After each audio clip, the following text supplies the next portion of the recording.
شما یه برنامه‌ای داشتی برای زندگیت، حالا با یه چیزی مواجه شدی که فقط داره برای درد ایجاد میکنه، یا اینکه یه جایی که همیشه به عنوان اینکه خودتو اونجا تو مغزت میدیدی، حالا اونجا یه مشکلی ایجاد شده، مرکز کنترل یه مشکلی ایجاد شده.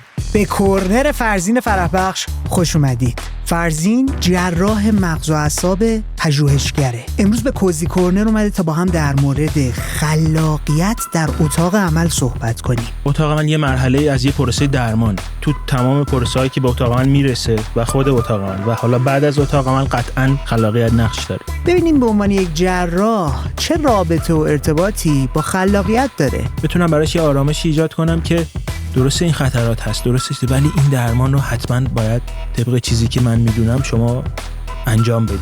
توی مسیر درمان از خلاقیت چطوری داره استفاده میکنه؟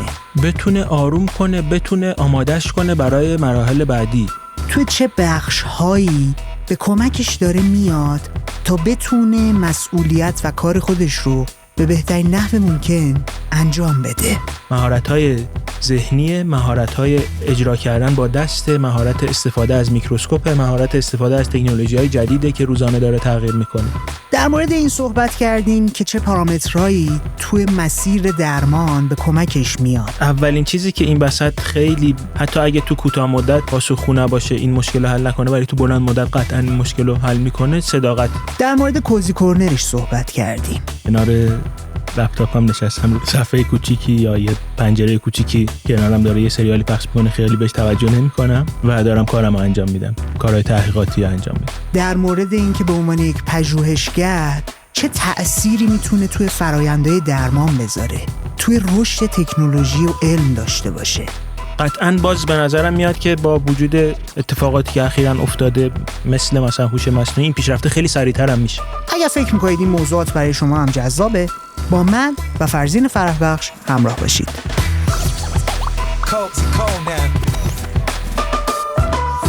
آمارای ما نشون میده بیشتر از 60% کسایی که کوزی کورنر رو دیدن یا شنیدن ما رو سابسکرایب نکردن. ازتون میخوام پلتفرم‌های مختلف ما رو دنبال کنید. چه کاریه؟ میایید میبینید، میشنوید، ولی به کامیونیتی ما ملحق نمیشید. حتما این کار رو انجام بدید. فرزین، میدونی کوزی کورنرت کجاست؟ چه مدلی؟ خلاق ترین حالت ممکن خودتی؟ سوال سختیه.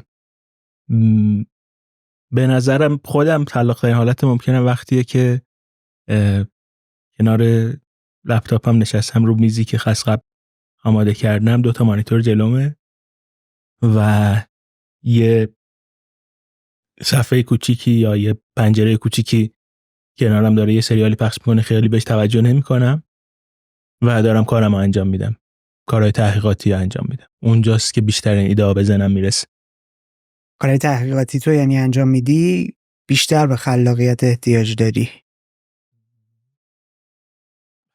برای شروعش حتما، برای اجراش بعضی جاهاش ممکنه نیاز بشه، ولی بعضی جاهاش هم یه سری تسکای تکراریه. ولی قطعا شروعش و اینکه چه کاری باید انجام بدم، چه چیزی رو دنبال کنم، آره. من اصلی ترین سوالی که تو ذهنم بود که دعوتت کردم بیای کوزی کورنر در موردش حرف بزنی، خلاقیت تو اتاق عمله. اصلا رابطه‌ای بین این دوتا وجود داره یا نه؟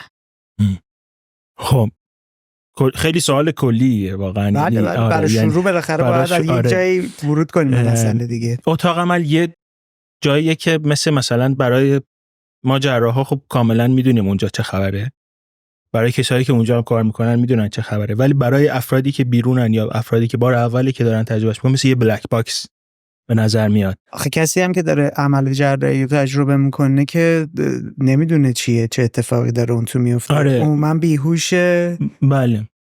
و برای همینه که شاید مثلا برامون سوال باشه، برای خیلی‌ها سوال باشه که تو اتاق عمل چی میگذره، اونجا خلاقیت آیا نقشی داره نداره، ولی اتاق عمل یه مرحله از یه پروسه درمانه. و به نظر من تو تمام پروسه‌هایی که به اتاق عمل میرسه و خود اتاق عمل و حالا بعد از اتاق عمل قطعاً خلاقیت نقش داره. دلیلی هم که نقش داره اینه که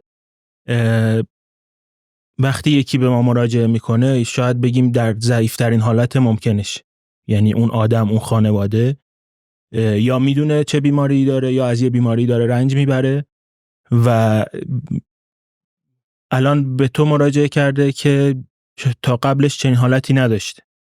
یعنی این اول دارم از قبل از اتاق عمل صحبت میکنم. حالا اومده پیش تو، از قبلش هیچ انتظار چنین چیزی رو نداشته، همه فکر میکنن اتفاق برای بقیه است ولی اتفاق برای خودش افتاده و اومده پیش تو که راههای درمانش رو بشنوه، این که به طور خلاصه چه بلایی سرش میاد و بدونه، خوب میشه نمیشه رو بدونه و چون هر آدمی با هر آدم دیگه متفاوته، به نظرم میاد اولین جایی که یک جراح شروع میکنه که مثلا از اون در کنار تجربهش از خلاقیتش استفاده کنه قبل از اتاق عمل، وقتی که با یک انسان که نگرانترین حالت ممکنشه و شاید ضعیفترین حالت ممکنشه مواجه میشه. چرا؟ چون من باید نه تنها براش توضیح بدم چه اتفاقی براش افتاده، باید بتونم که از این حالتی که حس میکنه درمانده شده، از این حالتی که حس میکنه که یه بلا اتفاق بزرگی براش افتاده، از اون دردی که میکشه با برخوردی که باش دارم اونو در واقع از این حالت راحت کنم. و چون هر آدمی با هر آدم دیگه فرق داره، تجربه ما تو همه چی با هم فرق داره، درد و من مثل تو تجربه نمی کنم، تو مثل من تجربهش نمی کنی. این به نظرم میاد یکی از جاهایی که خلاقیت پروسه درمان شروع میشه. یعنی داری میگی که اولین جایی که یک پزشک، یک جراح داره از خلاقیتش استفاده میکنه، ارتباط اولیه که با مراجعش برقرار میکنه. بله. داره میاد تلاش خودش رو میکنه که اون بیمار که حالا به قول تو توی نقطه ضعف خودش قرار داره، حالا یا ضعف فیزیکی است یا روان، فکر، درگیری و ناراحتی ها و فشاره از اون جنسه رو بتونه آروم کنه. بتونه آمادش کنه برای مراحل بعدی. یعنی یک تو حیطه کاری من که جراحی مغز و اعصاب ستون فقراته، معمولاً بیماری‌ها یا درد خیلی زیادی دارن یا یه اتفاق جدی هن، مثلا یه تومور مغز که آدم وقتی هر کی باش مواجه بشه، حتی اونی که بیشترین اطلاعاتو داره، غافلگیر میشه دیگه. یعنی شما یه برنامه‌ای داشتی برای زندگیت، حالا با یه چیزی مواجه شدی که فقط داره برای درد ایجاد میکنه، یا اینکه یه جایی که همیشه به عنوان اینکه خودتو اونجا تو مغزت میدیدی، حالا اونجا یه مشکلی ایجاد شده، مرکز کنترل یه مشکلی ایجاد شده. از اینجا به بعده که معادلات برای زندگی تو عوض میشه دیگه. حالا یک کاری که من باید بکنم یا افرادی مثل من باید بکنه اینه که تو رو برای مراحل بعدی آمادت کنم که آیا میتونی، ما چیکار میتونیم برات بکنیم اول از همه، و گزینه ها رو جلوت رود بذارم. و اینکه به عنوان و از طرف دیگه من وقتی روبروی تو نشستم همزمان دارم فکر میکنم که این خدای نکرده حالا حسین که جلوی من نشسته، حسین با فرد قبلی که به من مراجعه کرده کاملا فرق داره، حتی اگه همه چیز بیماریشون شبیه هم باشه. این دو تا آدم با تجربیات متفاوتن، با امیدهای متفاوتن. دیگه به مسئله ورود کنم. یعنی تو داری میگی که توی برخورد اول با بیمارت، با مراجعت، میای یه ارزیابی شخصیتی و روانی ازش میکنی که ببینی با این آدم من مسیر ارتباطی و گفتگوم رو باید چجوری پیش ببرم. بله. که بیارمش توی یک سطح دیگه‌ای از جایی که الان هست. بله. ببین مثالی که مثلا زدی، گفتی تومور. خب اینا هر کدومش از لحاظ اجتماعی یک سری بارای روانی داره دیگه. من تومور مغزی دارم، من سرطان دارم، من الان آسیب نخاعی دیدم. یعنی هر کدوم اینا داره یک تأثیر روانی روی ما میذاره، ترسای جدید تومون ایجاد میکنه، اضطرابمون رو میبره بالا. تو داری میگی که توی برخورد اول من میام یه تحلیلی انجام میدم و به واسطه خلاقیتی که دارم مدل ارتباطم با اون شخص رو از جنسی میبرم جلو که حالا اونو آروم کنم. بله. حالا ممکنه یه نفر اطلاعات علمی لازم داشته باشه، تو شروع می‌کنی اطلاعات علمی لازم داره بهش دادن، نفر دیگه چه چیزی چه مدلی داری این کارو می‌کنی. میخوام ببینم ابزارت برای حتی آروم کردن اون آدم از چه جنسه. دقیقاً همینجور که میگی، یعنی یکی ممکنه که از تو، یعنی من احساس کنم که به جدیدترین علمی که در این زمینه هست نیاز داره، یکی دیگه نه، قراره برای که درمانش شروع کنه یا درمانش شروع نکنه داره بین این تصمیم میگیره، قراره بتونه به من اعتماد کنه، یعنی من به تجربیات منو بفهمه شاید. یا اینکه یکی دیگه هست که اصلا کلا اینقدر ناامید شده یا اینجوری هست، کلا رفتارهای تصمیم گیریش اینجوری هست که خودش میگه من نمیتونم تصمیم بگیرم، با خانواده‌ام صحبت کن. یعنی یک خانواده درگیر این قضیه و خیلی وقتا توی اتفاقات جدی تصمیم گیرنده فقط اون فرد نیست، چون تاثیرش هم فقط روی اون فرد نیست. به خصوص برای ما ایرانی‌ها، ما خیلی زندگی اجتماعی یکی دوستای زیادی داره که مثل خانواده‌شن، یکی خانواده‌اش خیلی بهش نزدیکن که حتی تصمیم گیری رو به اونا واگذار میکنه. همه اینا من باید این دروازه‌های ورود رو پیدا کنم، ببینم که برای این آدم چجوری به ذهنش وارد بشم، چجوری، و کنارش هم این با وجود همه خطراتی که این درمان داره، من کنارش هم باید بتونم براش یه آرامشی ایجاد کنم که درسته این خطرات هست، درسته، ولی این درمان رو حتما باید طبق چیزی که من میدونم شما انجام بدی. و همینم هر روز داره سخت‌تر میشه، به خاطر اینکه خیلی جا میبینیم اعتماد به پزشکا کمتر شده، اعتماد به یه سری درمان‌هایی که از نظر من علمی نیست زیاد شده و یه دلیلش شاید همین برخورد اول است. اون خیلی وقتا ما پزشکا، ما جراحا وقت زیادی برای بیمارامون نمیذاریم. همین باعث میشه که به اون کسی که وقت زیادتری براشون میذاره اعتماد کنن، حتی اگه راهی که میگه راه علمی نباشه. نمیگم درست یا غلطشو من نمیتونم بگم، حداقل میتونم بگم علمی هست یا نیست. و اینه که به نظر من اونجاست که در ارتباط روزمره ما با کسی که بهمون مراجعه کرده خلاقیت شروع میشه. یه مرور بخوایم بکنیم ابزارهایی که داشتی، یکی این که بیای از خود علم کمک بگیری، آگاهی بهش بدی آروم بشه. دو این که بیای خودت رو بیشتر بهش بشناسونی، معرفی کنی، تاریخچت رو بگی، عقبت رو بگی، تعداد عملات رو بگی، چون ممکنه اون چیزها آرومش میکنه. حالا یه چیزی اشاره نکردی ولی به ذهن من میرسه، ممکنه از تکنولوژی خاص یا مهارت خاص یا تجهیزات خاصی که موقع عمل میخوای استفاده کنی بهش بگی تا این کارو بکنی. اگه یه نفری باشه که یه اجتماعی پشتش باشه، تصمیم گیرنده نهایی نباشه، ارتباطی که حتی با اون افراد برقرار میکنی باز دوباره ابزارهای خلاقیه که داره توی قدم اول فرایند درمان به تو کمک میکنه یک ارتباطی با طرف مقابلت بسازی تا بتونی همراهش کنی. یه اشاره‌ای داشتی به این که خب اعتماد عمومی یه مقدار کم شده. حتی ما میشنویم که فلان مثلا جراح کاسبه، اصلا تو لازم نداشتی بری جراحی کنی، برگشته بهت گفته باید بیای من جراحیت کنم، باید بیای بری اتاق عمل، باید بیای بستری بشی، مشکلت اصلا فلان چیزه. تو مواجهه با این طرز تفکر تو داری از چی استفاده میکنی؟ خب اولا این که همین چیزایی که گفتی اتفاقاتیه که روزمره برای ماها میفته و یه مقداری شاید واقعا ما پزشکا نتونستیم اینو حل کنیم کاملا که این سوالات پیش میاد و این که مثلا خیلی‌ها فکر میکنن که به عنوان یک کاسب اونجا نشسته جراحشون به ما نگاه میکنن، ولی به نظر من میاد که اولین چیزی که این وسط خیلی، حتی اگه تو کوتاه مدت پاسخگو نباشه این مشکل رو حل نکنه، ولی تو بلند مدت قطعا این مشکل رو حل میکنه، صداقت. یعنی این که اگر که من کسی به مراجعه کنه که بهش گفتن فلان درمان براش خوبه، من موافق باشم با فلان درمان، قطعا خب این نظرم صادقانه باید بیان کنم و برعکسش هم هست. اگر من یه نظر دیگه‌ای داشتم یکی نظر دیگه‌ای داده، اگر به نظر من میاد، اگر حتی من به اون درمان فکر نکرده بودم و الان حس میکنم که نه خب شاید درمان منطقی تریه اون درمانی که نفر دوم بهش پیشنهاد داده، به نظر من این صداقت هست که باعث میشه اینا کم کم رفع بشه.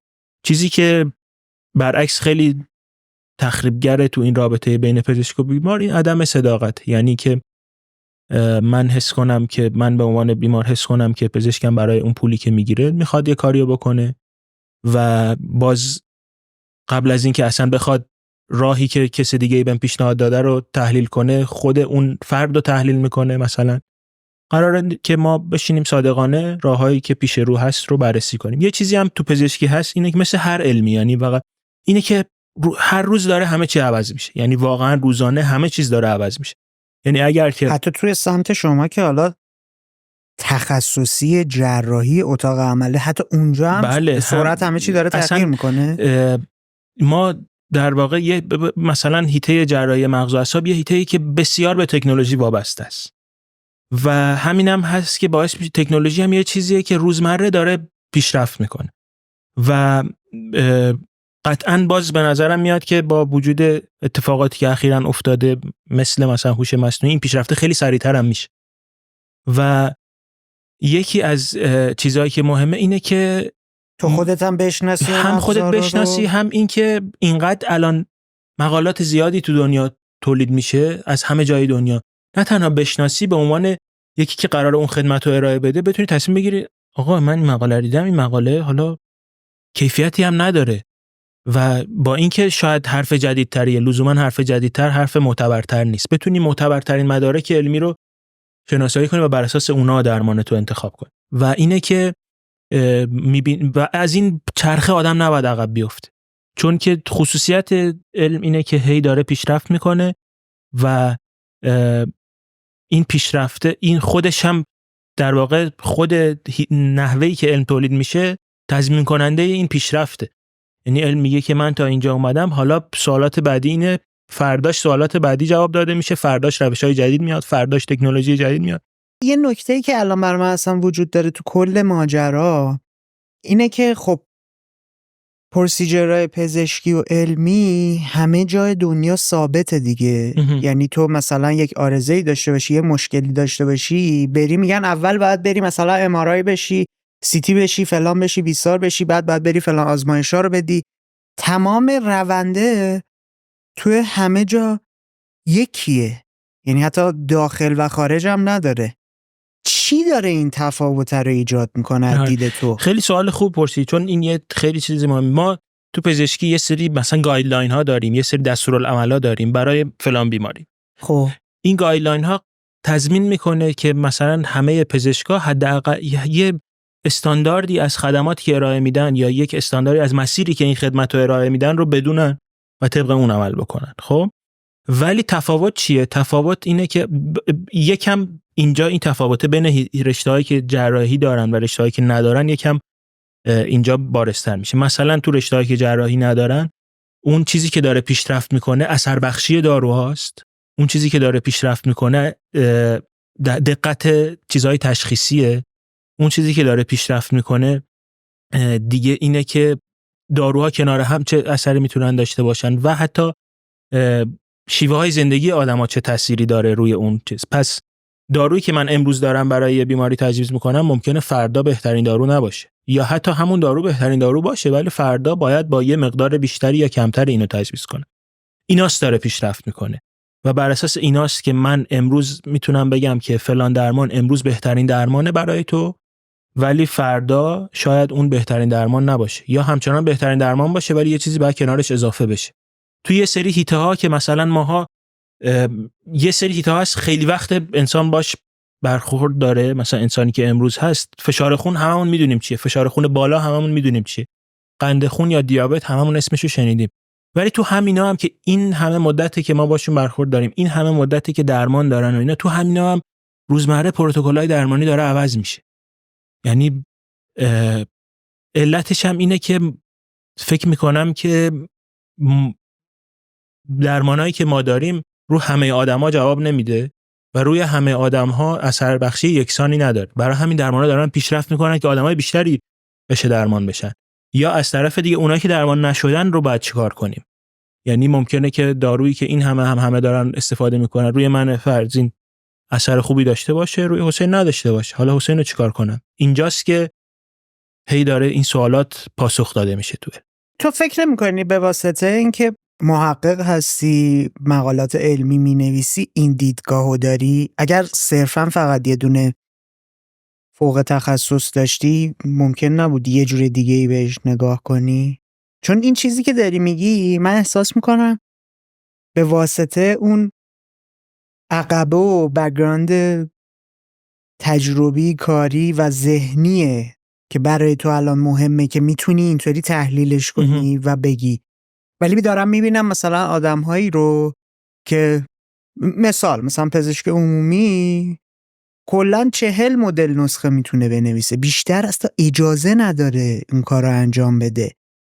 حالا هر چقدر بریم جلوتر یه سری آدم‌ها میگن اوکی این فراینده این بوده دیگه، روی اکثریت جواب داده، من روی بیمارم هم اینو پیش میبرم. تو فکر نمی‌کنی به خاطر این طرز دیدو داری؟ یه کم برگردیم عقب‌تر.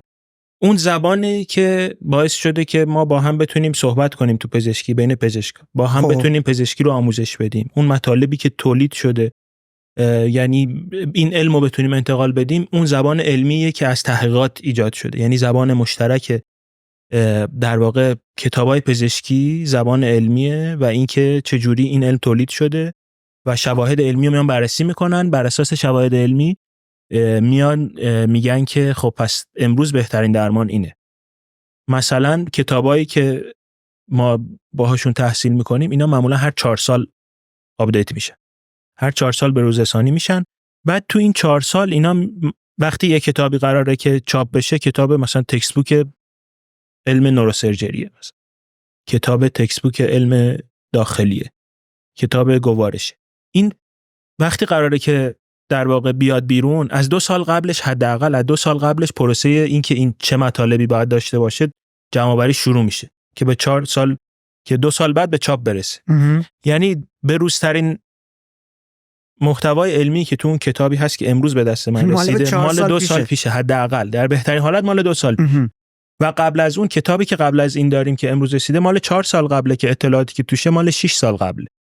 و اینقدر دنیا در حال به سرعت در حال پیشرفته که به نظر من دیگه این که ما 4 سال وایسیم کتابی که اطلاعاتش مال 2 سال قبله رو ثبت کنیم و اون درمان‌ها رو پیشنهاد بدیم، دیگه خیلی عقب میمونیم. اینم به واسطه اینه که من میدونم علم داره چجوری تولید میشه، بله به واسطه اینه که من خودم توی این نقش دارم و وقتی به یک سری شواهدی میرسم دوست دارم که این زودتر به اون در واقع درمان بالینی برسه. چیزی که هست اینه که خب نه، همین نظر تو، خیلی هم میگن که آقا پزشک باید طبابتشو بکنه، برای چی بره پژوهش کنه، برای چی بره تحقیقات کنه، برای چی بره در تولید علم نقش داشته باشه. به نظرم حتی اگر که پزشکا یا اونایی که حالا هر خدمت علمی دارن ارائه میدن بخوان که بتونن که بهترین خدمت رو ارائه بدن، حداقل با این زبان باید آشنا باشن، حداقل باید بدونن که اینا چجوری تولید شده و کاری هم که اون کتابا میکنن قراره حداقل استاندارد خدمتی که به روز هست رو به ما معرفی کنن. ولی آیا استاندارد ما تو این 2 سالی که این کتاب داشت چاپ میشد تغییر نکرده؟ خب تو این 2 سال هم یه سری شواهد جدید ایجاد شده.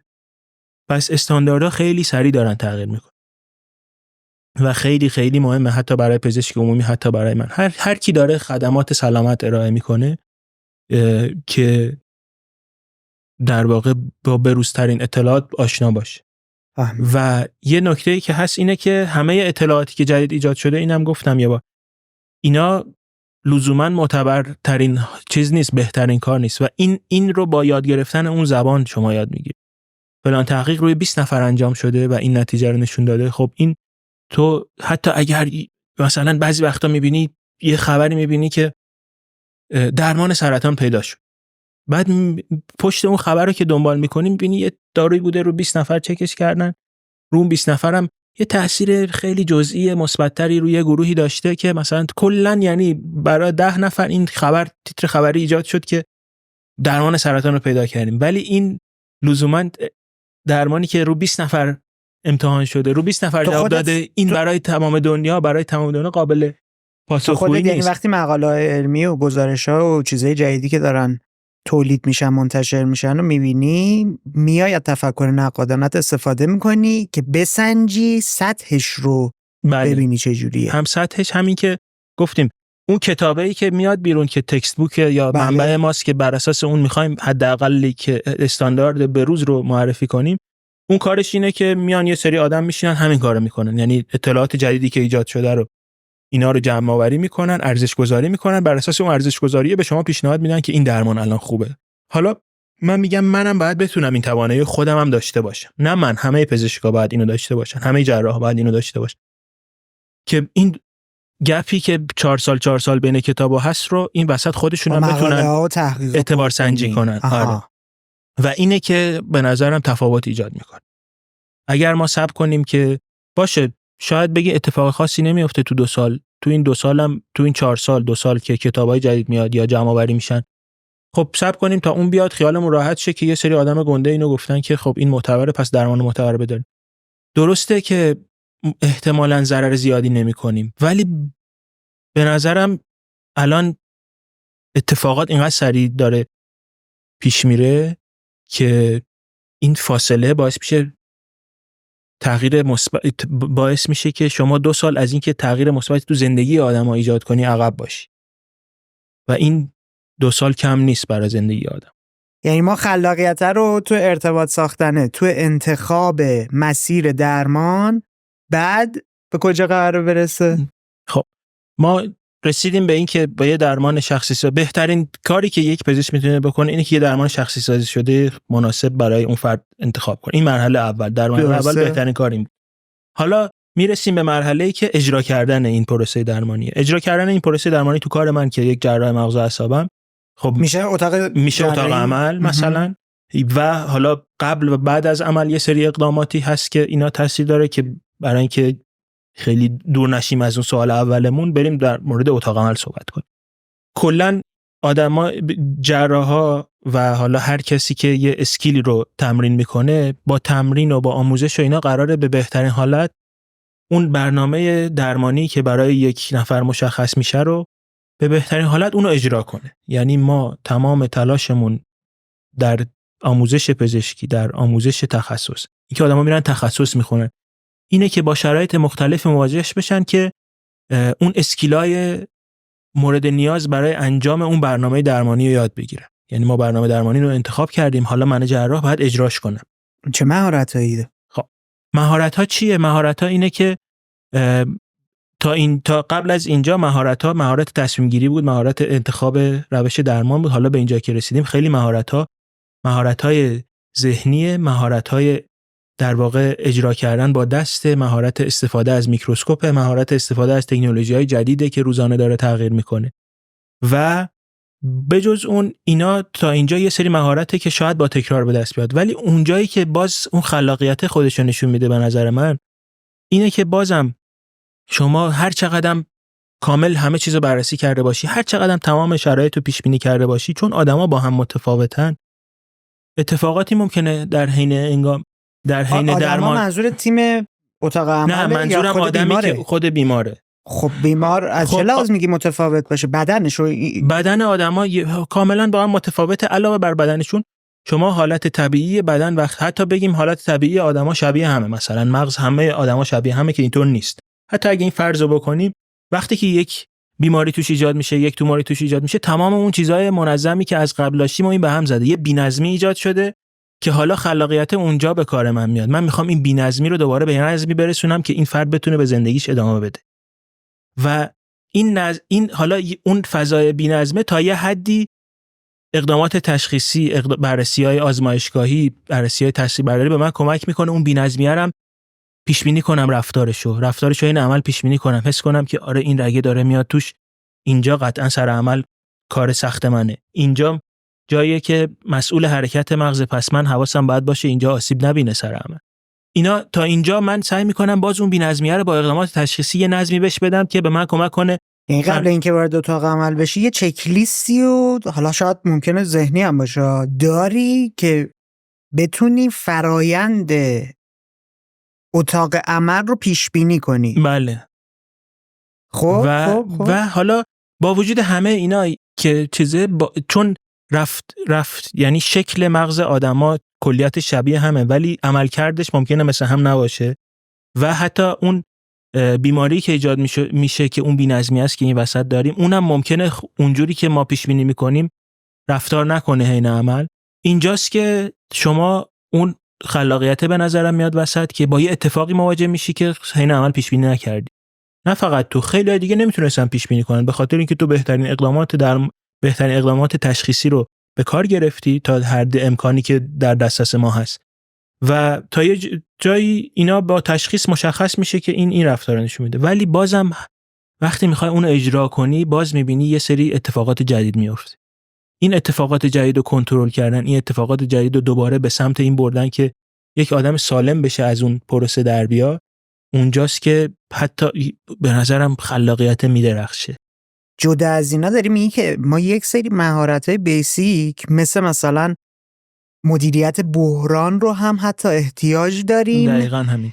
که بدونیم تو اتاق عمل چجوری مسیر رو پیش ببریم که اتفاقی برای بیمار نیفته.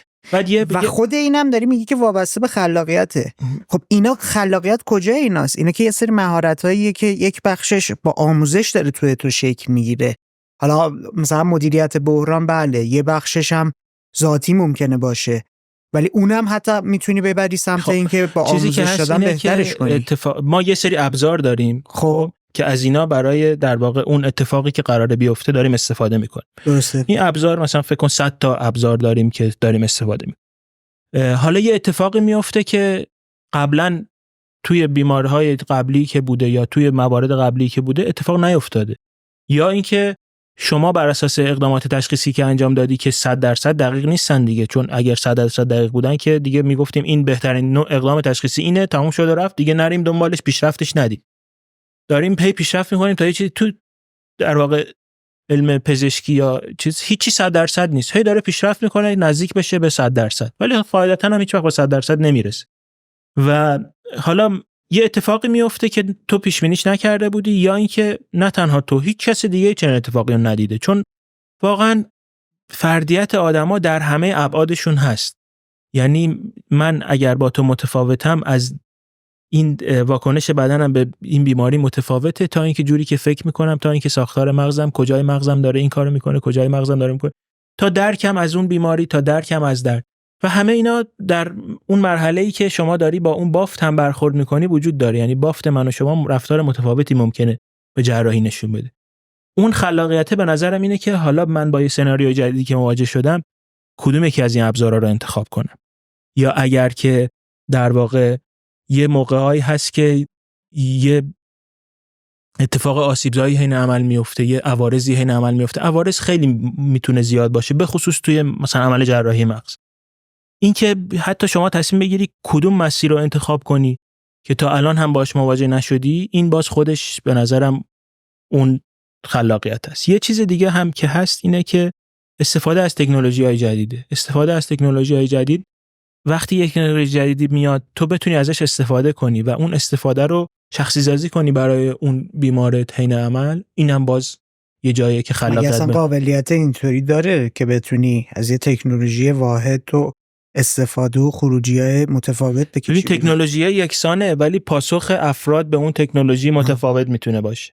بازم برگشتیم به این که هر آدمی متفاوته. بله. برای همین من توی اتاق عمل باید تصمیم بگیرم که حالا چجوریه تو میای مثلا از تکنولوژی‌های مختلف با ترکیبشون استفاده کنی. اصلا یه چیزی که به نظرم آدما رو از هم متمایز میکنه توی در واقع ارائه خدمات پزشکی اینه که بتونن این تکنولوژی‌ها رو از کنار هم قرار بدن، از خوبیای یکی و بدیای یکی دیگر رو پر کنن که به تشخیص بهتری برسن، پیشبینی بهتری داشته باشن و این حوادثی که در موردش صحبت کردیم که غیر قابل پیش بینی رو قابل پیش بینی تر کنن از قبل، که مسیر همه چیز آماده باشه برای اینکه شما نیاز نشه از اون خلاقیت استفاده کنی، ولی آخرش نیاز میشه، به خاطر اینکه بازم ما هیچ چیزمون 100% نیست.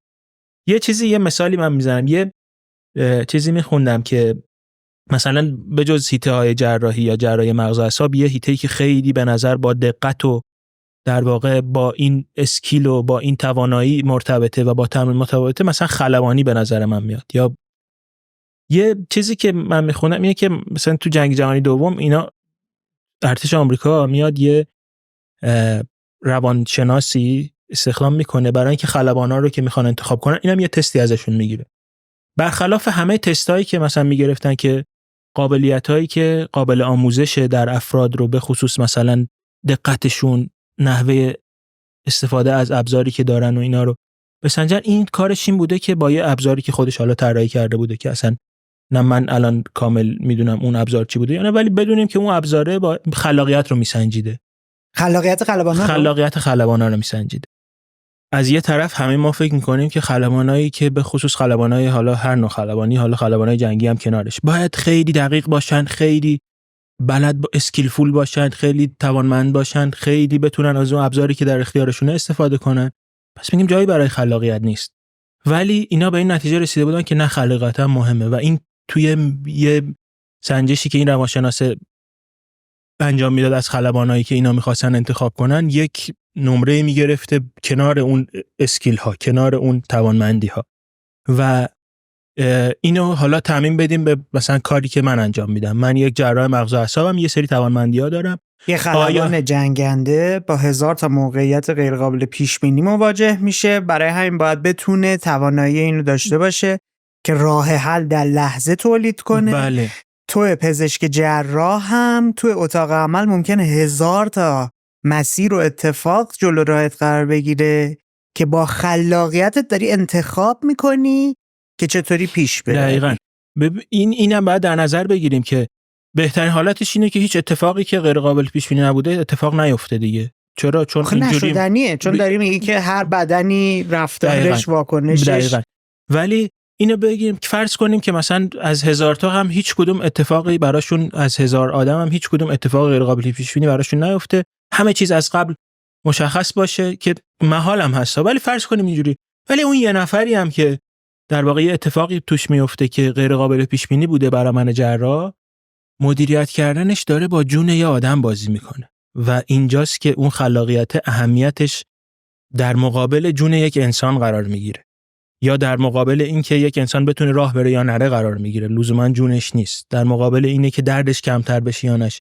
و اینقدر ارزشمنده که همون یه دونه هم شما به خلاقیت نیاز داشته باشه. به نظر من میرسه که میارزه که خلاقیت هم سنجیده بشه توی جراحا و خلاقیتشون هم مهم باشه. یه چیزی که برای من جالبه، حالا ما اینقدر داریم در مورد خلاقیت بحث میکنیم، اینقدر در موردش داریم صحبت میکنیم، تو خیلی حیطه ها خلاقیت جای خودشو باز کرده، ولی تو آموزش پزشکی حداقل تو ایران عملاً خلاقیت خیلی جای زیادی نداره.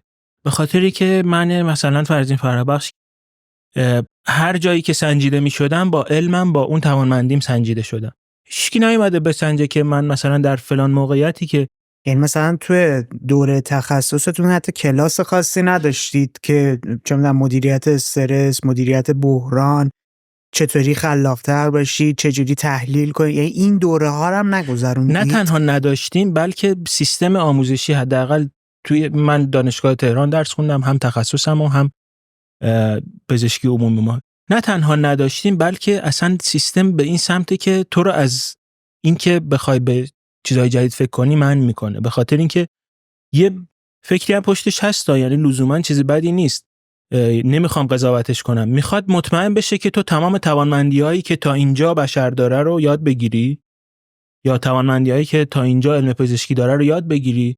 برای همین منعت میکنه که فرصت بذاری برای چیزهای جدید، برای اتفاقات جدید، برای اتفاقاتی که ممکنه تو باش مواجه شی و قبلا ندیده باشی. و اینه که حتی نه تنها در پاسخ به سوال، نه تنها این آموزش ها داده نمیشه، بلکه از این که شما اینا رو دنبال کنی خیلی وقتا منع میشی تو پزشکی. سنجش پزشکی، آموزش پزشکی بر اساس اینه که تو علمت چقدره. اون علم هم که صحبت کردیم علمیه که تا الان مال 2 سال قبل، مال 4 سال قبل. بله. و این که در واقع توانمندی چقدره، من بتونم که از این ابزاری که دارم، از اون تکنولوژی که تا امروز فکر می‌کردیم بهترین تکنولوژی استفاده کنم.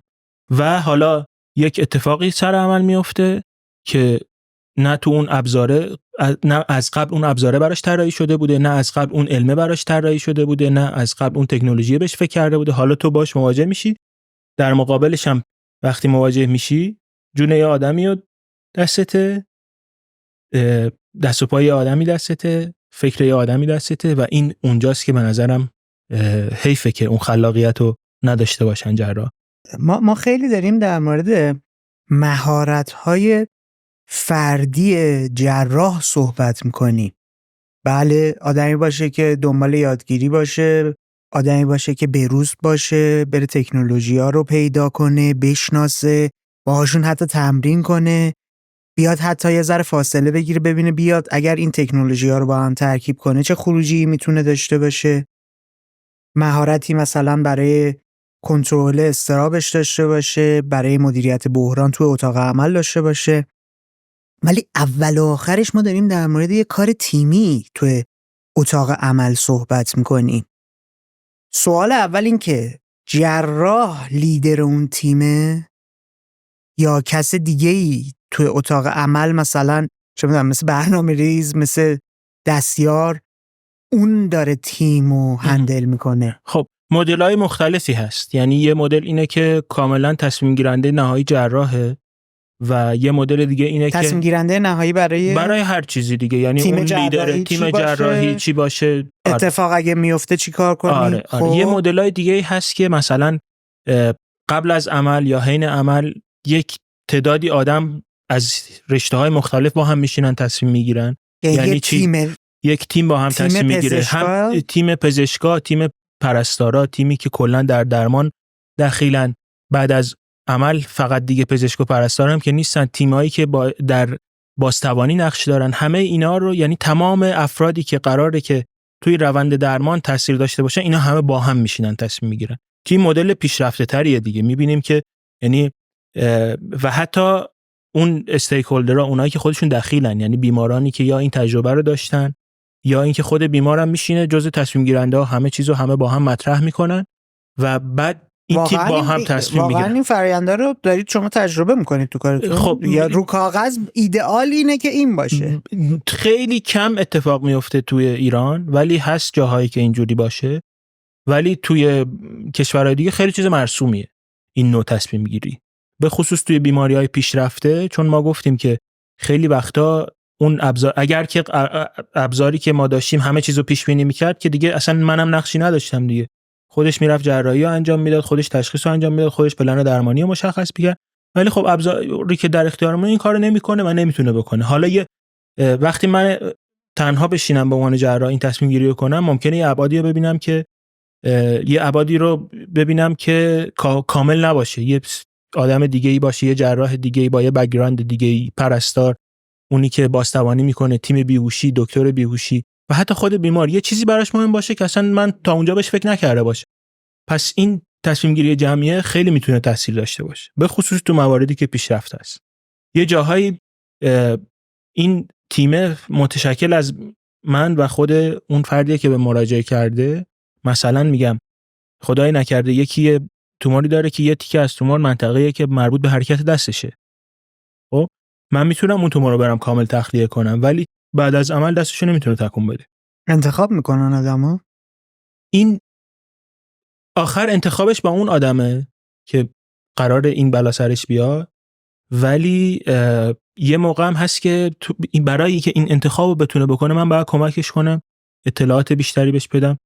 و بعضیا میگه که تصمیم میگیرن که من زندگیم بیشتر از این میارزه که دستمو بتونم تکون بدم. بعضیا هستن میگن نه، من تمام زندگیم این دسته است و حاضرن از طول عمرشون کم بشه که ولی دستشون همچنان فانکشن داشته باشه. پس حتی در کوچکترین تیمم که در نظر بگیریم که منو بیماریم، یعنی آخر یه تیم داره تصمیم میگیره برای این حادثه.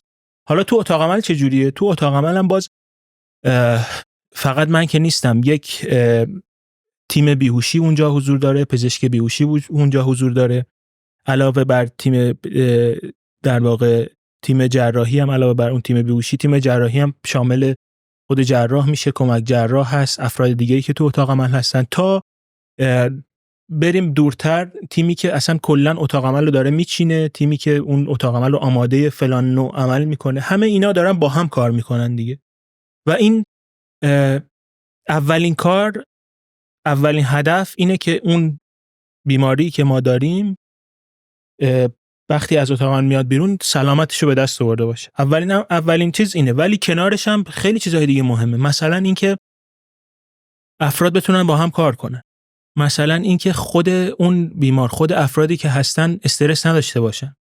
چرا؟ چون میدونیم که وقتی استرس باشه تصمیم گیری ها مختل میشه، اقداماتی که و همه اینا این تیم با هم کار میکنن، روش‌های مختلفی، یه روتینایی بعضیا دارن، یه سری روتینا هم هست که خیلی افراد برجسته مثلا توصیه میکنن آقا شما هم اینو انجام بدین، ولی آخرش برای هر اتاق عملی این مختص خود اون اتاق عمله. چرا؟ چون که اتاق عملای بیمارستان‌ها با هم فرق میکنه، توانمندی‌های اتاق عملا با هم فرق میکنه. یعنی چی این توانمندی‌ها؟ یعنی که مثلا میگم مثلا دستگاه و تجهیزات، از نظر دستگاه و تجهیزات مثلا یه دستگاهی داریم، دو تا دستگاه داریم، دوتاشون کارشون یه چیزه ولی نحوهی که اون کارو انجام میدن متفاوته. یا مثلا خیلی وقتا توی مثلا شرایط اورژانسی شما مجبوری به نزدیکترین بیمارستان مراجعه کنی که یه سری امکاناتو نداره، ولی اونقدر فرصت نیست که به بیمارستان مراجعه کنی که بیشترین امکاناتو داره. پس اون تیم باید با اون امکانات بتونه بهترین شرایطو برای تو فراهم کنه.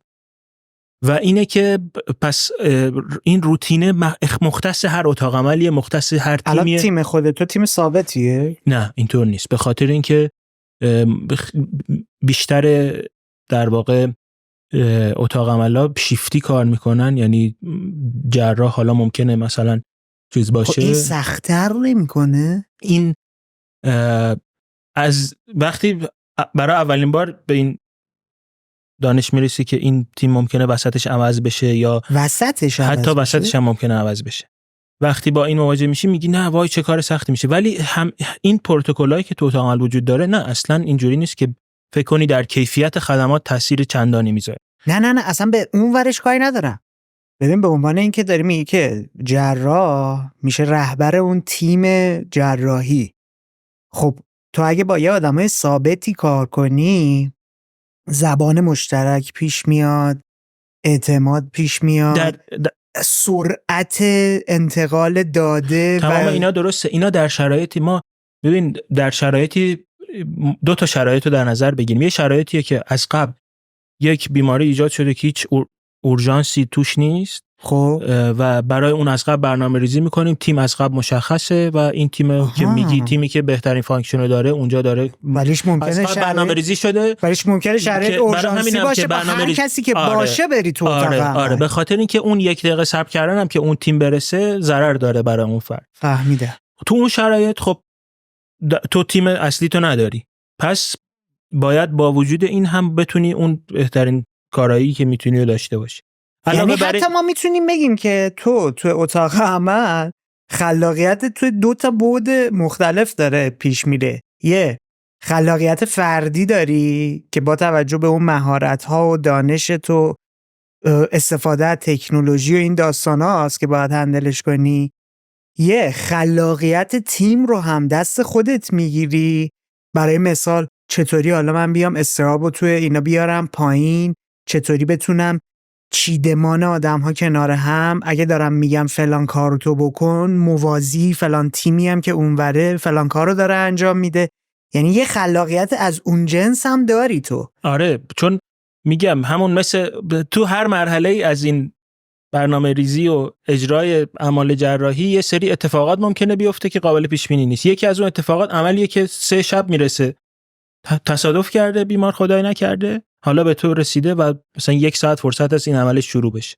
نمیشه منتظرمون همه چیزو نظم بدی، پس باید اون با امکاناتی که کنارت هست رو اونو بتونی یه نظمی بهش بدی که بتونی بهترین خدماتو بدی. اذیت نمیشی؟ چون این چیزی که داریم تعریف میکنیم هم شخصی روت فشاره، هم تیمی روت فشاره. بعد حالا اینو در نظر بگیر که نه فقط من، همه اونا به هر حال یک کاری رو دارن برای اون تیم میکنن که ضروریه برای اون فرد دیگه. یعنی نه تنها فقط من این فشار رومه، اون تیمم این فشار روشه دیگه. یعنی اصلا یک چیز فردی نیست. چند بارم اشاره کردی که جون یه آدم دست ماست. آره. یا حالا جونشه یا قطع عضو چه میدونم محدودیتایی که ممکنه براش پیش بیاد. یعنی خیلی من که تو چی کار میکنی که این فشارات باعث نمیشه که بسوزی یا تسلیم بشی یا بیخیال کاری که داری انجام میدی؟ وقتی که مثلا در مورد مثلا یه حادثه‌ای که خیلی اتفاقی پیش میاد سر عمل، مثلا شما تو زندگی عادی بعضی وقتا یه اتفاقی میفته، یه کاری رو داری انجام میدی، اون اتفاق باعث میشه فعلا اون کار رو بذاری کنار، اون کار رو انجام ندی، حالا تا بعداً بتونی دوباره یه نظمی بهش بدی، اون برنامه‌ریزی که می‌خوای بکنی و کار رو انجام بدی. ولی در مورد عمل جراحی، به خصوص عمل جراحی اورژانس، چنین چیزی نیست. به خاطر اینکه این کار باید تا آخر انجام بشه بدون در نظر گرفتن اینکه چه اتفاقاتی داره میفته. یعنی چون اگه این کار تا آخر انجام نشه، اون چیزی که در واقع اون ور قضیه است، همون جونه است، همون سلامتی است، همون کیفیت زندگی است. یعنی بخوری پات نخوری هم پات. آره، باید یعنی حتما باید انجام بشه و اینه که سخت‌ترش میکنه. یعنی به تفاوت با خیلی واردش که شدی باید انجام بشه. حالا این که خب تو که انتخاب نمی‌کنی الان یه بیمار اورژانسی بیاد، تو که نمیگی که نه من نمیرم اتاق عملش کنم. نه نمیشه.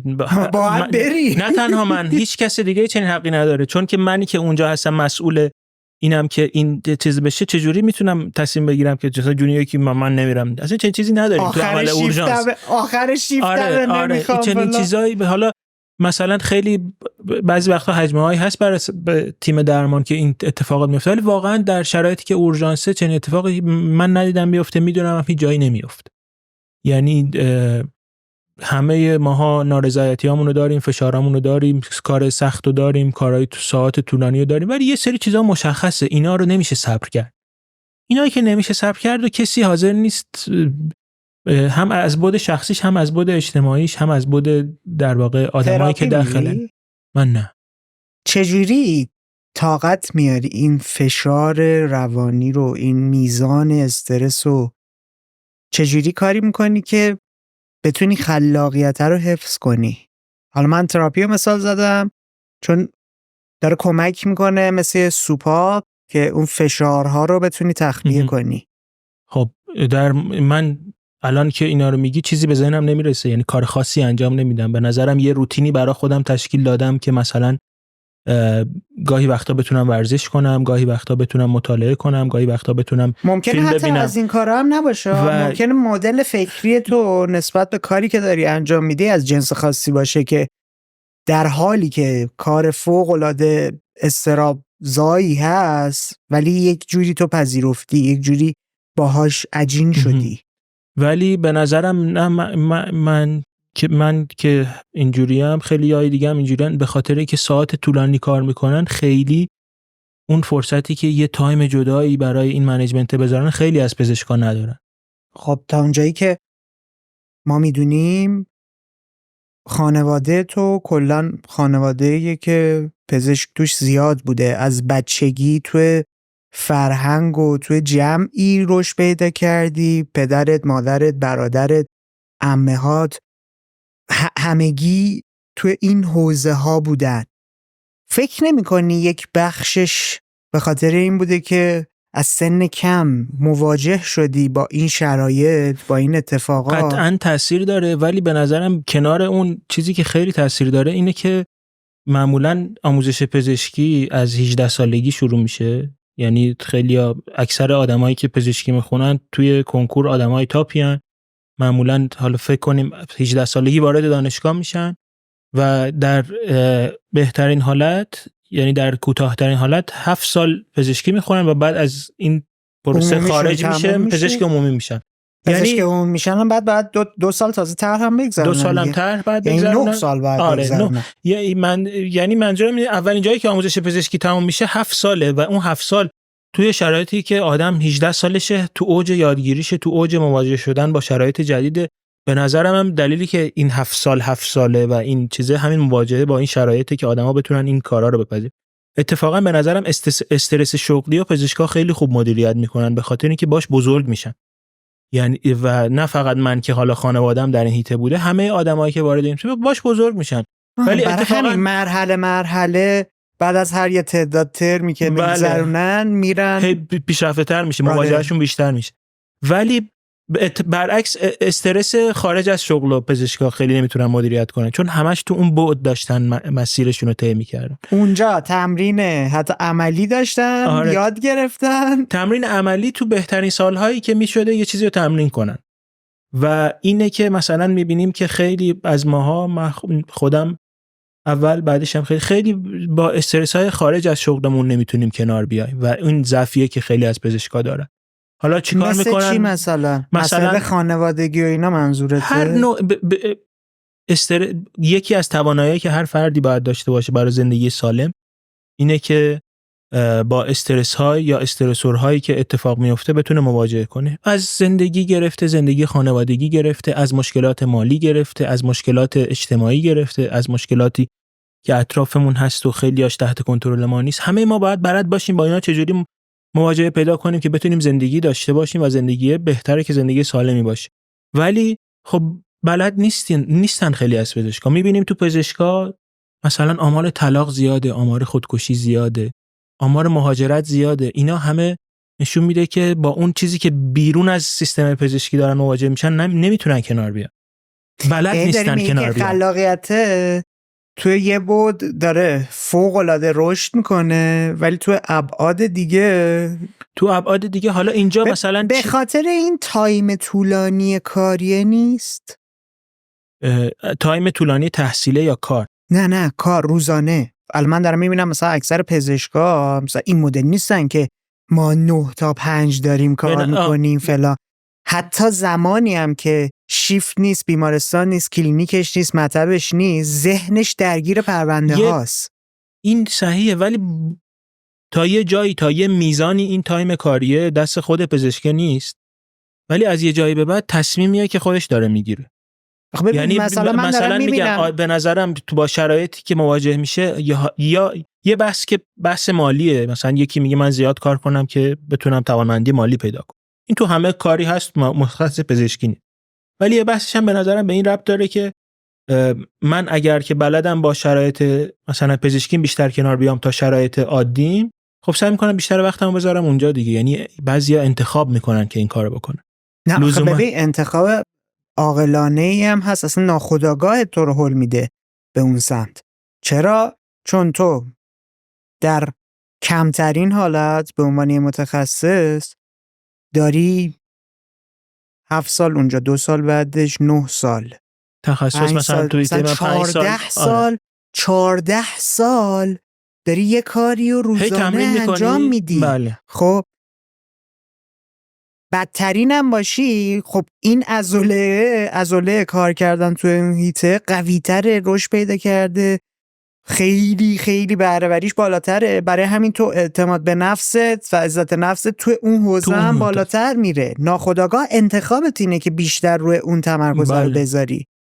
خب و کاملا طبیعیه به نظرم اگر میگه که یک سری از مثلا بچهای پزشک ذهنیتشون اینطوریه که روی اون فقط دارن مانور میدن.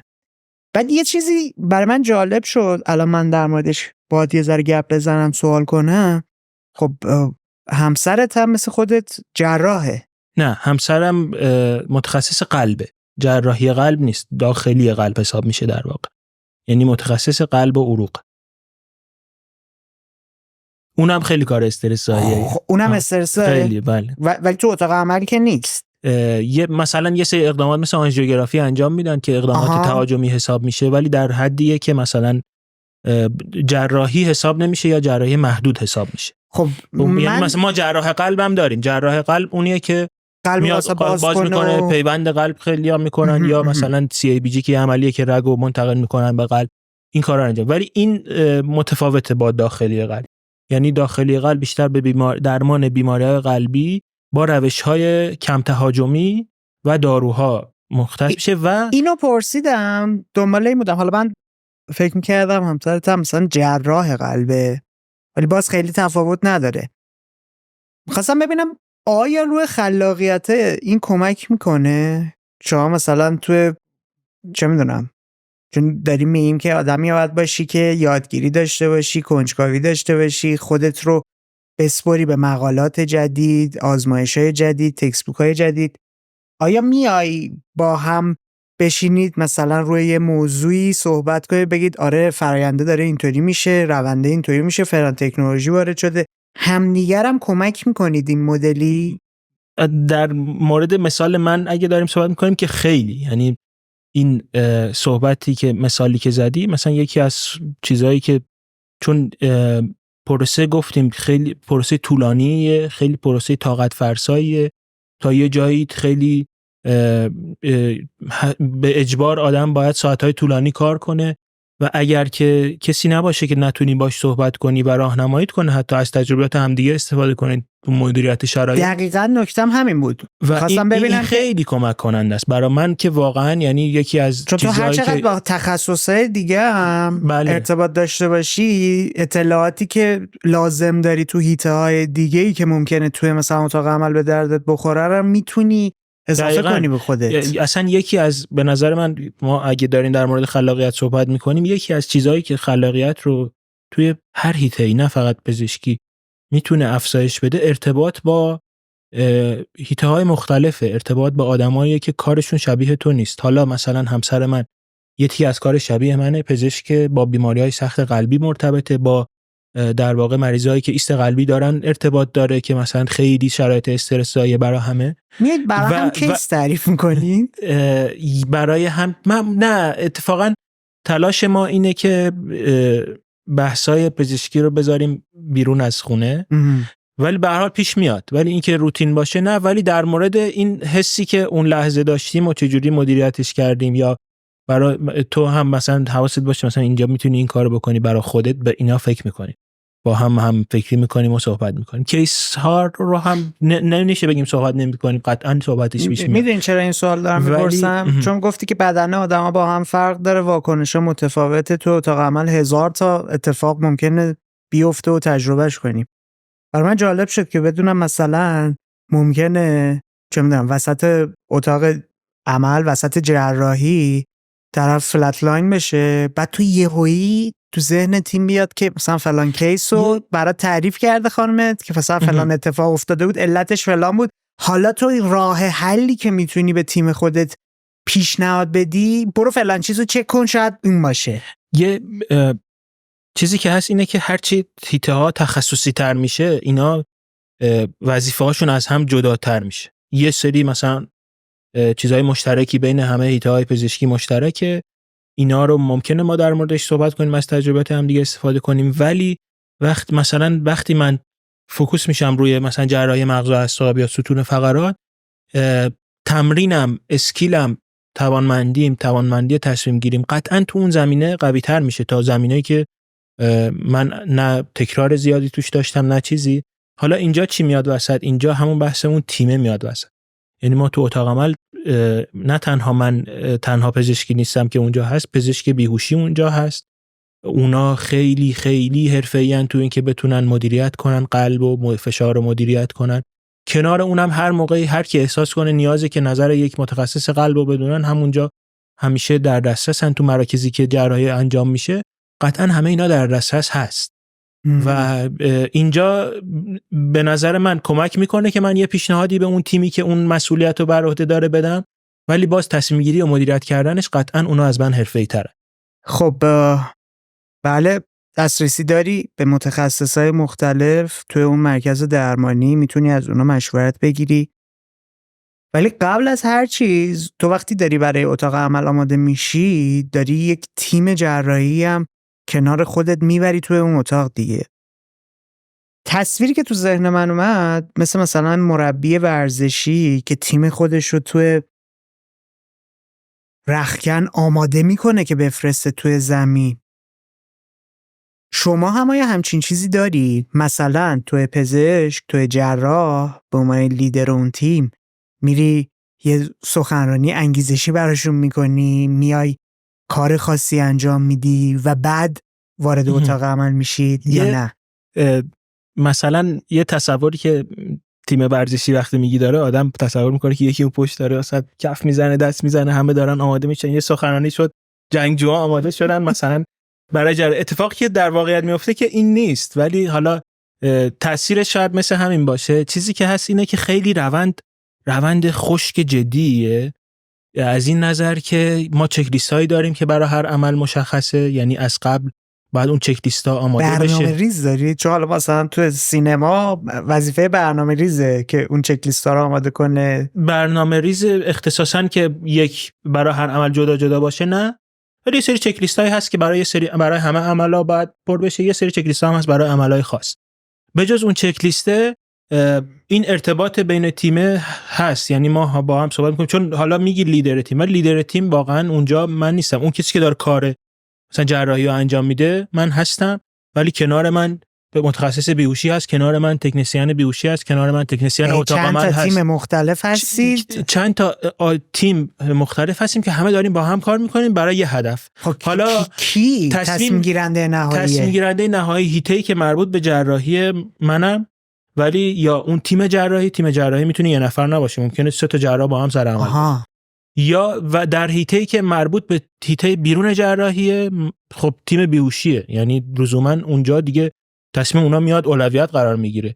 حتی وقتی که مثلا باز اولویت چجوری معلوم میشه؟ اولویت هم جون مریضه، یعنی اولویت جون آدمه. فرض این سوال، کار تیمی رو از کجا شما تست میکنید و وارد اجرا و عمل میشید؟ کار تمرینش منظورم توی تمرین کار تیمی یکی همین توی دوران تحصیله که همش با این تیم‌ها مواجهه داریم و علاوه بر اون خیلی کم ولی دوره‌هایی برامون هست که اینا رو یاد میگیریم. بجز اونم هر آدمی به نظرم وقتی میخواد موفق باشه تو کارش، خودش باید جدای از اینا همیشه پیگیر این قضایا باشه.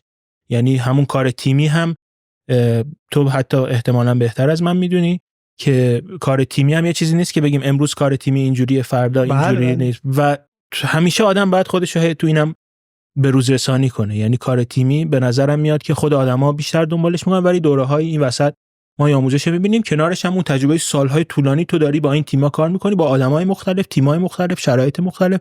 همین خودش یه در واقع آموزش با انجام دادن رو به شما کنارش داره. حالا اون تیمه که گفتی آماده میشن، آماده سازی به جز اون چک لیسته اینجوریه که ما با هم شرایطی که یعنی اول از همه با هم قبل از اینکه عمل شروع بشه، عملی که قراره بشه رو ما با هم مرور می‌کنیم، همه با هم، همه تیمی که دخیلن در جریان قرار میگیرن. چند نفر ممکنه باشن توی عمل؟ در کمترین حالتش افرادی که در حین عمل جراحی دخیلن حدود 5-6 نفرن تا میشه بیشتر هم باشه دیگه، بر اساس اینکه هر کدوم از اون تیم‌ها چقدر میشه. مثلا تو جراحی مغز می‌خوای انجام بدی، تیم چند نفره؟ معمولا حدود همون 5-6 نفر.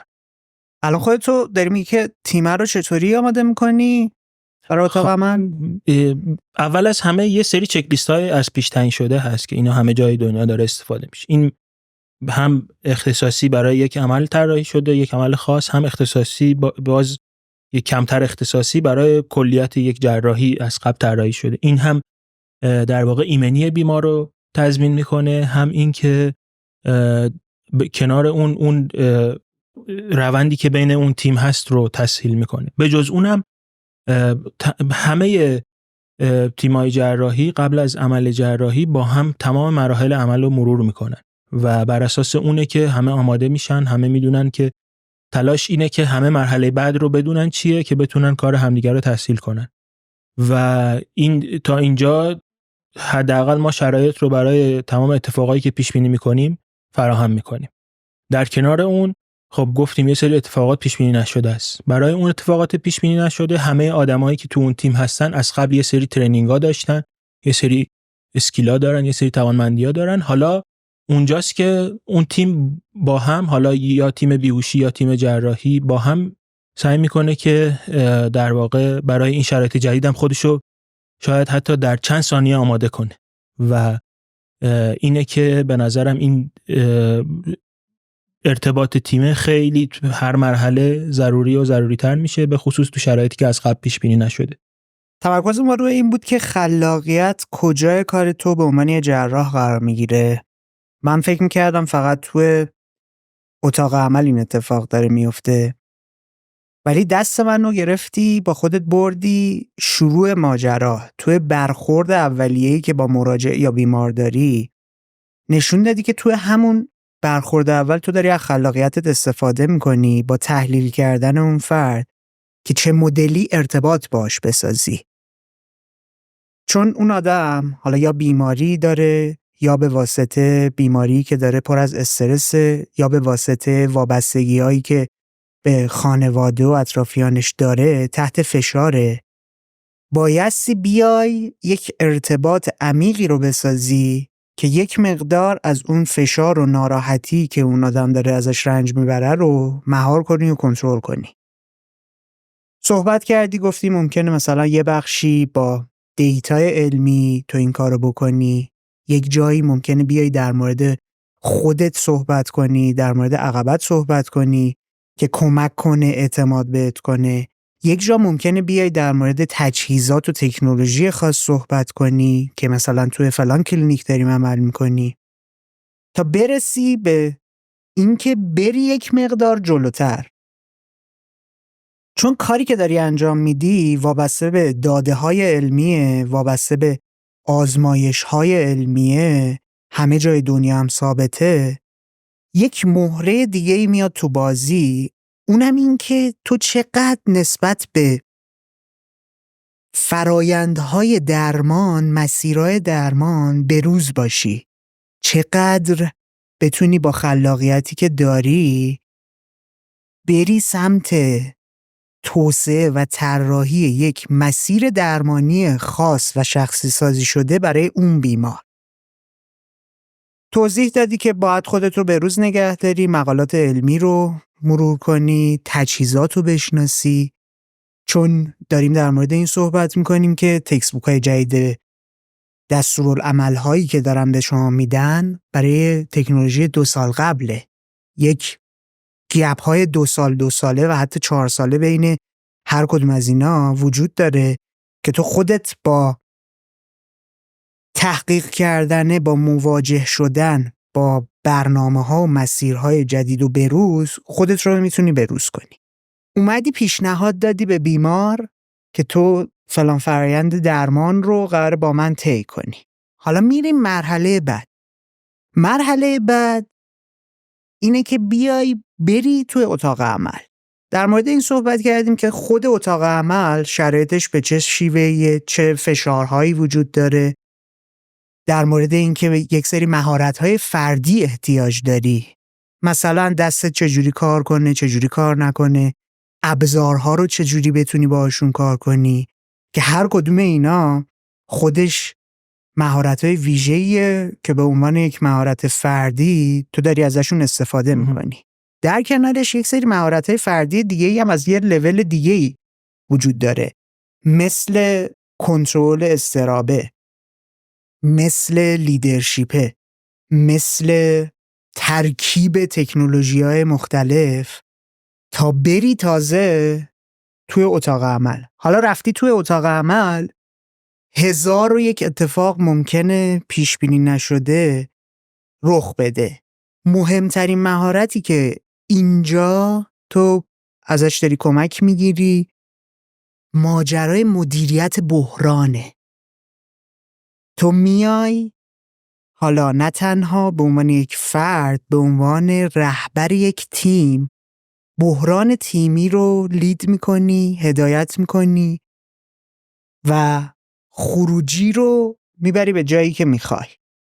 در مورد این صحبت کردیم که چون سر و کار دارید با جون آدم ها، مسئولیت و فشار زیادی رو دوشتون هست و نه تنها توی جراح که تک تک افرادی که توی اون تیم پزشکی، تیم اتاق عمل کنار تو هستن، این رو دارن تجربه میکنن. مرور کردیم ببینیم که حالا این اتفاق تیمی رو به عنوان یه جراح تو چطوری میتونی مدیریت کنی و پیش ببری. فهمیدیم که یک بخشش شرایط قبل عمل، اون چک لیستا و گایدلاینایی که وجود داره، و 2 ارتباطی که توی خود همون اتاق عمل شکل میگیره بین تک تک این آدم‌ها برای اینکه بتونن اون کار تیمی رو پیش ببرن. در مورد این صحبت کردیم که توی فرآیند خلاقه یک جراح ارتباطش با جراحای دیگه، پزشکای دیگه، حیطه‌های دیگه داره بهش کمک میکنه، چون داده‌های مختلفی رو به دست میاره که توی تصمیم گیریش، توی جریان عمل بهش کمک میکنه که خلاق‌ترین حالت ممکن خودش رو پیش ببره و راهکارهایی رو بیاد پیشنهاد بده و ببره جلو که کمک کنه به اون هدف نهایی. فکر میکنی چیزی رو دوست داری به این اضافه کنی؟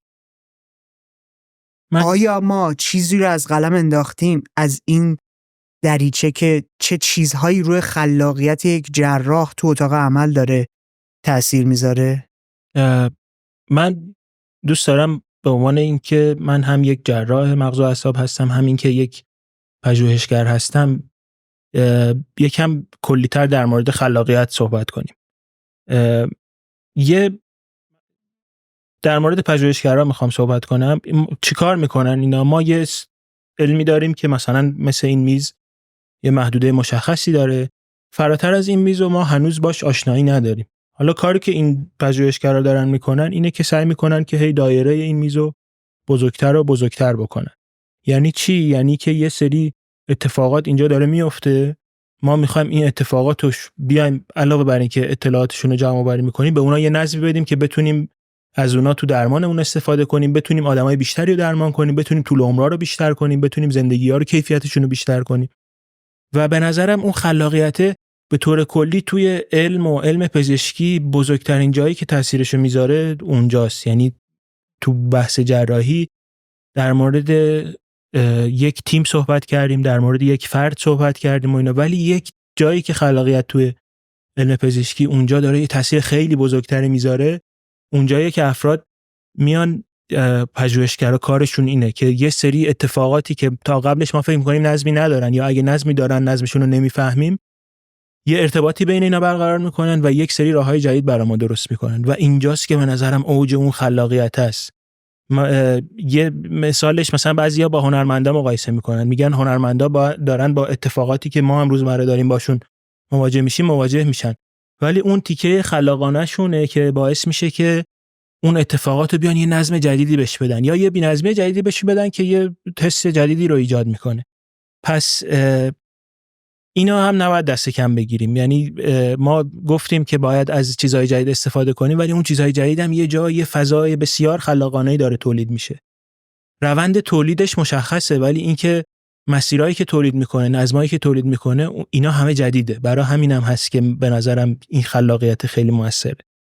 و یه چیز دیگه که دوست دارم بگم به عنوان یک جراح مغز و اعصاب که یه مقداری حالا به واسطه کارم با مغز بیشتر آشنا، وقتی آدم به دنیا میاد یه سری سلول عصبی داره که تعداد اینا کم و بیش تا آخر عمر یکیه. یعنی حالا اگه اتفاقی نیفته فعلا اینا تقریبا دیگه بیشتر نمیشن، سلولای خود نورون ها که سلولای عصبی هن.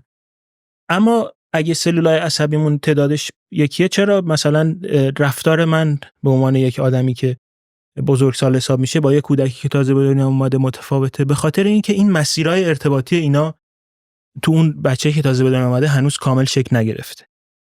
هم از نظر تعداد مسیرها، هم از نظر سرعت انتقال داده تو این مسیرها اینا شکل نگرفته.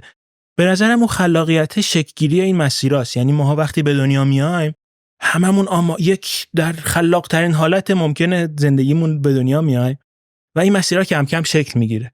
حالا اون تیکه‌ای که یکم تفاوت ایجاد میکنه بین آدما اینه که این قابلیت رو حفظ کنن. یعنی من آدم بزرگسال هم بتونم که ذهنی آماده داشته باشم برای شکل‌گیری مسیرهای جدید، یا مسیرهایی هستن که من ازشون استفاده نمی‌کنم و اینا رو دوباره تقویت کنم. و این به نظرم یه مسیر، در واقع مسیری که تو مغز برای خلاقیت داره اتفاق میفته.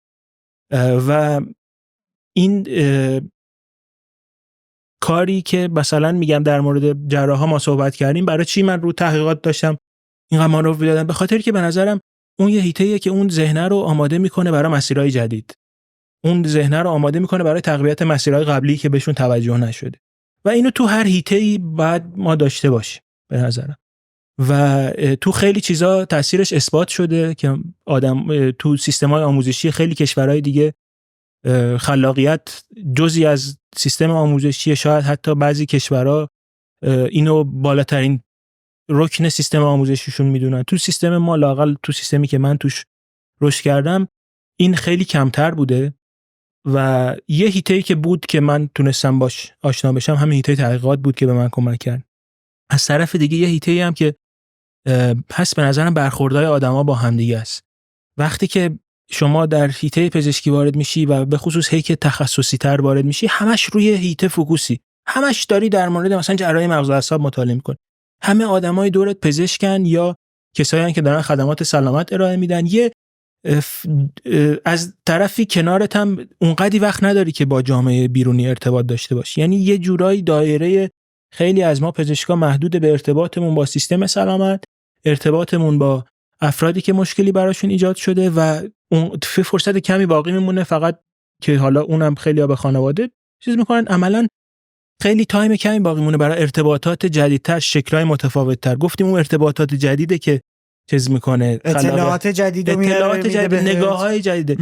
و به نظرم اینجاست که من خودم یه چیزی که برای من خیلی ارزشمند بود و به نظرم خیلی در این که حداقل این توانایی رو داشته باشم که بتونم خلاقانه یه چیزی رو نگاه کنم یا یه راه جدیدی رو چیز کنم، ارتباطات با آدم‌ها و دوستایی بوده که تو حیطه‌های مختلفی غیر از پزشکی داشتن کار می‌کردن. به خاطر اینکه وقتی تو اون حیطه بسته شما داری کار می‌کنی، من مثلا دکتر فرح بخش اونجا خب دارم خودم تصمیم میگیرم و احساس میکنم خب بهترین تصمیم اینه. ولی وقتی نگاه‌های آدم‌های دیگر رو میبینم که نه، لزوماً درست‌ترین نگاه این نبوده. یک نگاهی به اون اتفاق هست که من بهش فکر نکرده بودم و اونو از آدمای با بک‌گراندهای مختلف، حتی هنرمندا، حتی مهندسا، یعنی و این ارتباطه در بعد بزرگتری تو دنیا به نظرم باعث میشه کمک کنه اون ارتباط داخل مغزمون هم قابلیت شکلی بیشتری داشته باشه و این خیلی مهمه به نظر. خیلی خوب. سوال ثابت همیشگی آخر، این گفتگو رو دوست داری به کسی تقدیم کنی؟ من این گفتگو رو به همسرم تقدیم میکنم. خیلی هم عالی. مرسی فرزین جون، لطف کردی به کوزی کورنر اومدی. مرسی. برای من پر از یادگیری بود، کلی کیف داد.